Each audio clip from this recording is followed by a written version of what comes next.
Hello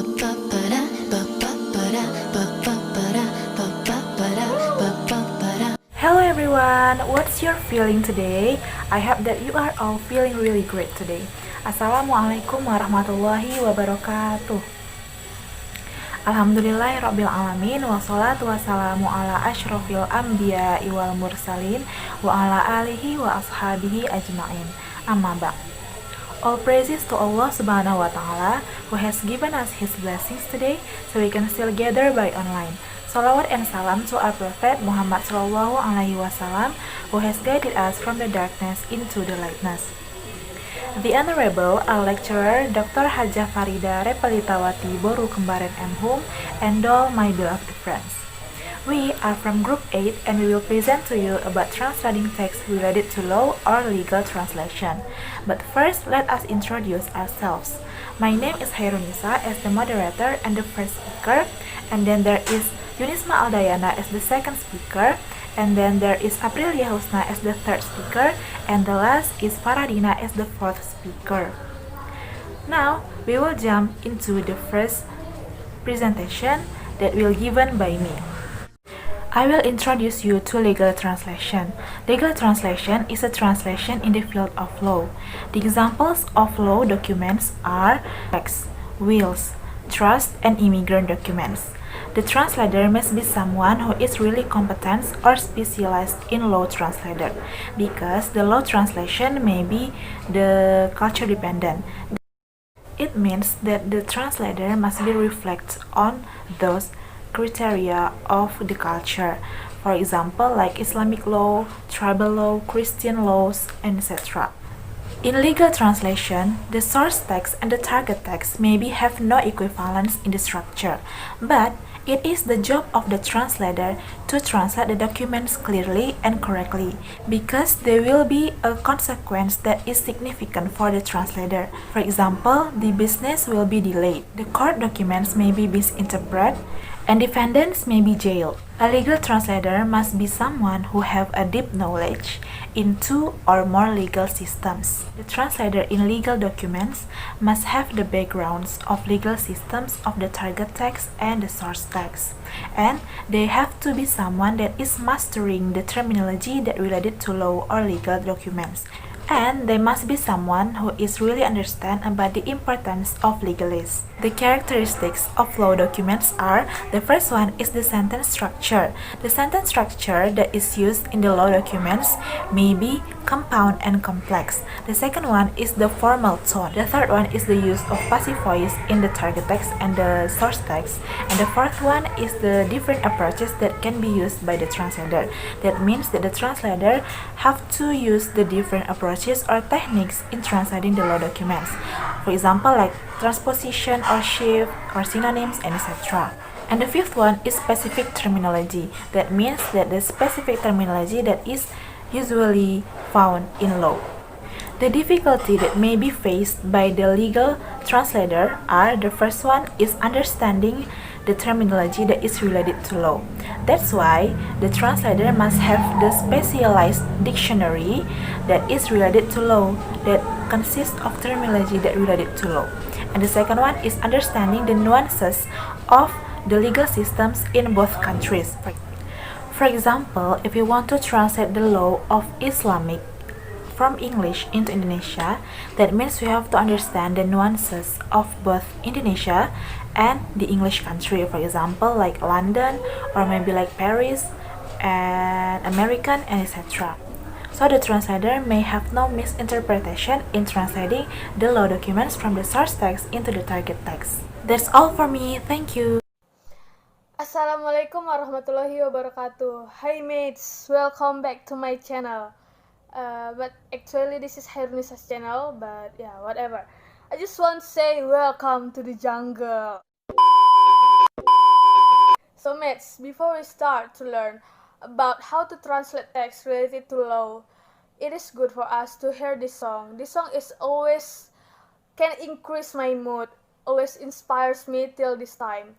So I hope you enjoy the video, the music video, and listening to the song, and you can understand about the lyric. So here we go.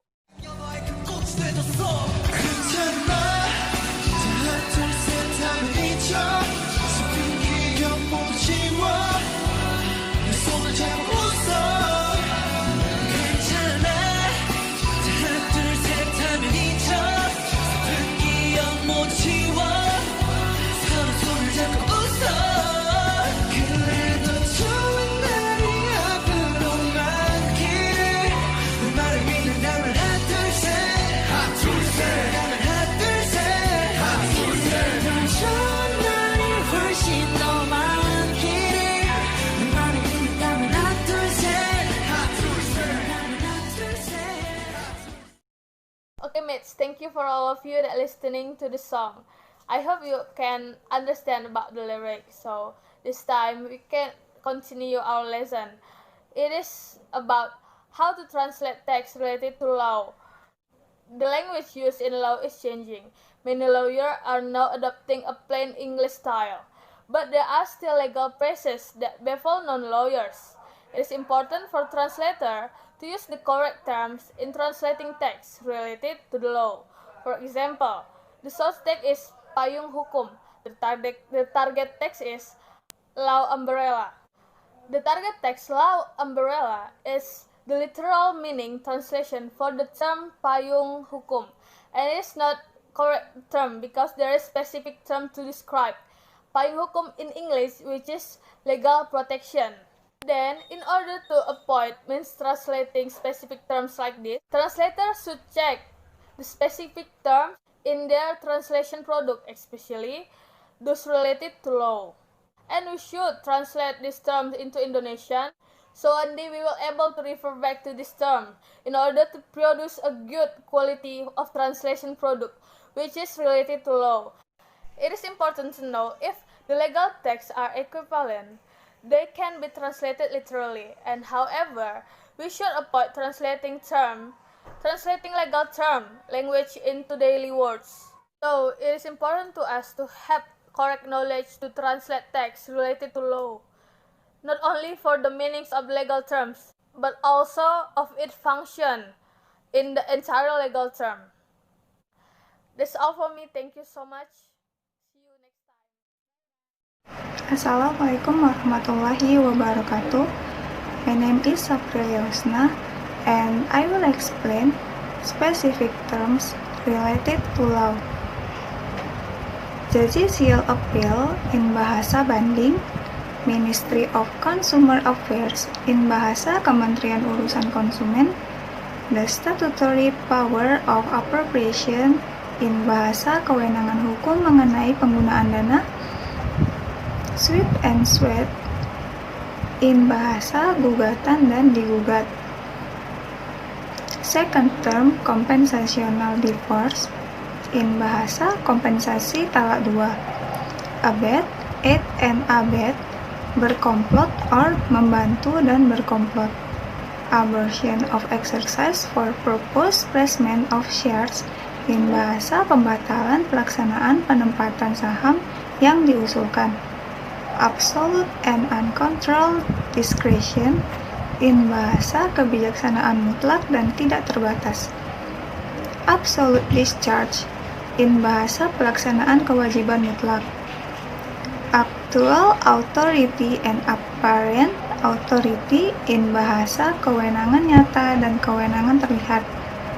Adjusted and decreed in bahasa diputuskan dan ditetapkan. Advance upon the security in bahasa pinjaman atas jaminan. Affectation in bahasa pembebanan. Affidavit in bahasa pernyataan tertulis di bawah sumpah. Aid in bahasa membantu.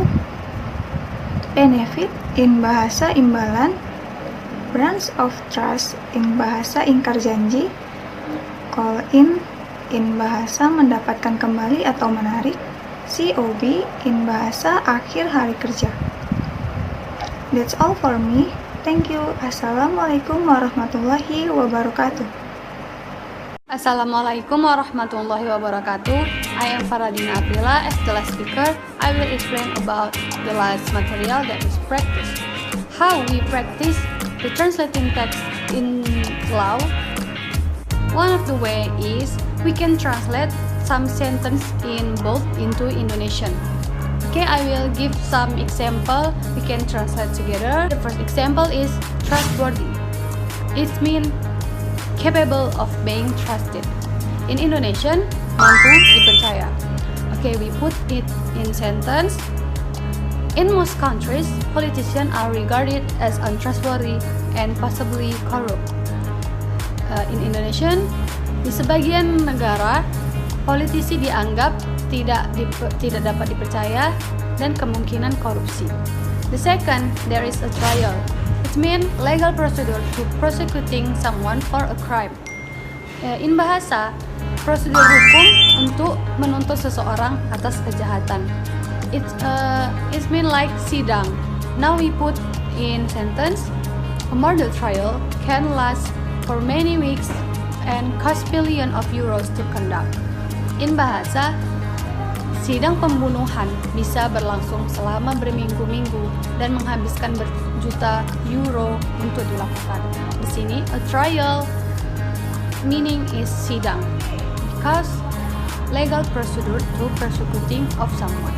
The third, there is paramount. It means of the greatest importance, the most important. In bahasa, yang paling penting, the most important. Okay, now we put in sentence. It is paramount that we find solution to the problem internet privacy. In bahasa, sangat penting bagi kami untuk menemukan solusi untuk masalah pembajakan internet. It means really important. And the next, there's Davies, extremely clever in dishonest way. In bahasa, sangat pintar dalam ketidakjujuran, or licik, or penipu, like that. Okay, now we put in sentence. Online criminals today are Davies and use many different methods to deceive their victims. We put in bahasa, penjahat online saat ini licik dan menggunakan banyak metode berbeda untuk menipu korbannya. Okay, the last, there is this. How to read it? Repeat after me. My new shine. Okay, it's mean small detail. In bahasa, detail terkecil. Detail kecil. Okay, we put in sentence. Nobody really understand the minutiae of the new tax code. In the translate is, tidak ada yang benar-benar mengerti akan kode pajak baru. Okay, I think until here my presentation enough for me. Thank you for watching. Assalamualaikum warahmatullahi wabarakatuh.